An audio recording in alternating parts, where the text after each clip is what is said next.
this is the plight that we have seen of our migrant people. And we have different figures for migrant people in India, but the World Bank places it 450 million, but people say it's nearly 200 million. So imagine this number of people migrate because of their distress in the countryside, come to the cities with a hope of a better future for them, for the livelihood, and then all of a sudden the cities cannot even hold them for 24 hours. They just start going back, walking 1,000 kilometers, cycling 1,500 kilometers. Many of them dying on the road. I think the figure has already crossed 2,000, and these are non-pandemic deaths. I mean, where are the livable cities? I mean, what are we talking about?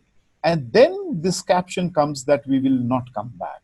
And the CMI, which is the Center for Monitoring Indian Economy, has placed a very startling figure. They have said that nearly 200 million have lost their jobs during this period.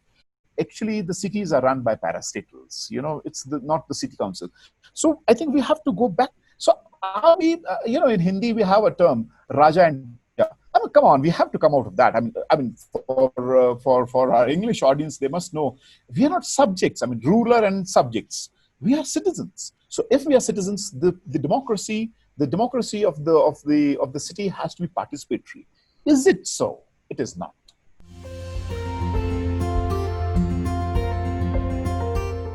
There are no independent autonomous water and sanitation service providers in India. What you have are these concepts of municipal corporations or PHEDs, in which water is only a sub-part.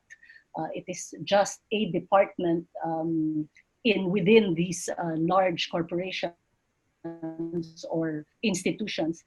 And that, in my mind, does not lend well to being efficient. It also does not lend well for accountability and responsibility in ensuring that these entities are able to deliver good quality water supply and sanitation services.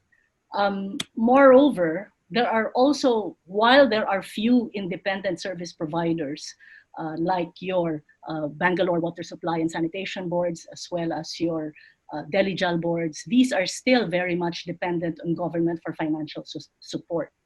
The Economic Times, for instance, had reported that BWSSB is heavily in debt, and the same holds true for Delhi Jal Board today. So there is really, in a sense, no financial autonomy for these entities. And without financial autonomy, then there is no, it will be very difficult for these entities to really be accountable. The departments themselves are very heavy in terms of labor staff. There are very, very few engineers.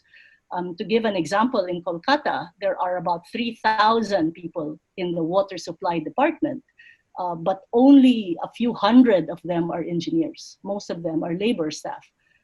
And in the business of water and sanitation, you need engineers to run all of these things. And so there is really no human resource development program in place. And frankly, even if it were in place today, it will not be so effective because people move anyway. So you will effectively lose all of these trained water and sanitation professionals over time because they get moved anyway at some point. So in Shimla, every drop of water that is lifted, produced and distributed, and every drop of sewer that is thrown back into the stream is the responsibility of one single entity. Actually, that capacity has to be built. I can understand that is not the capacity for smaller cities, but for larger cities, why not? Why? So that capacity, that capacitating the city and, providing that bulwark with people, with finances, and with support, and with the active support of the provincial government is something that is missing.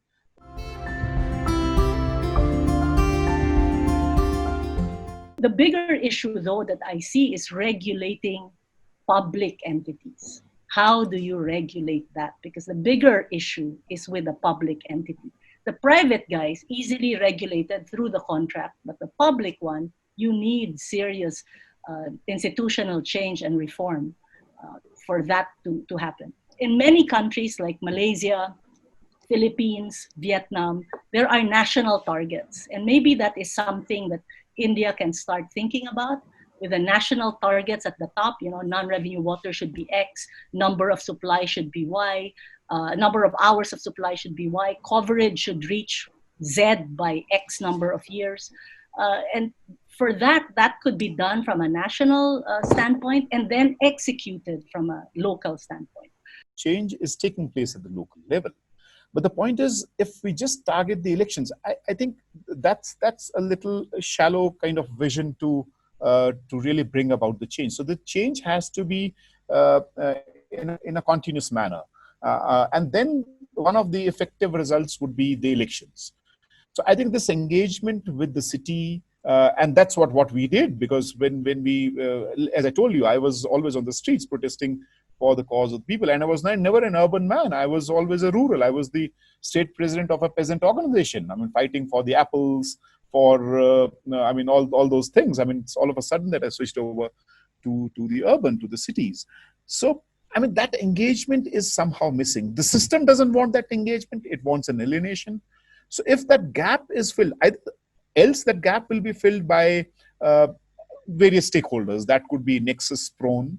But if we have to break that nexus, I think it's not that the picture is completely pessimistic. I mean, I don't say the picture is quite opaque that way. So that engagement, that continuous engagement with the system, can definitely bring in changes.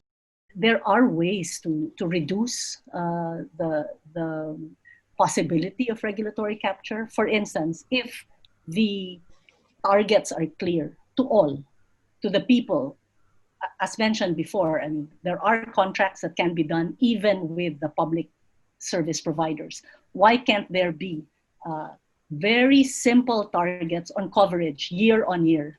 Why can't there be very simple coverage on other performance aspects like 24/7 water supply? Why is that not the norm in India?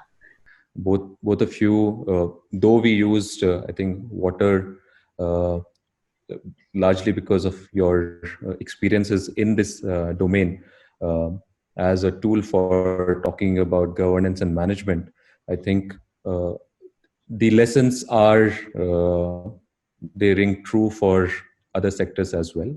That if you have clear mechanisms of accountability, and Tikender talked about people as regulator as well, if there are ways in which we can actually bring the governance of city, the management of city to its people, and government plays the role of a regulator which enforces the correct regulations, I think that's the way for our utilities and for our services to be meaningful for our citizens.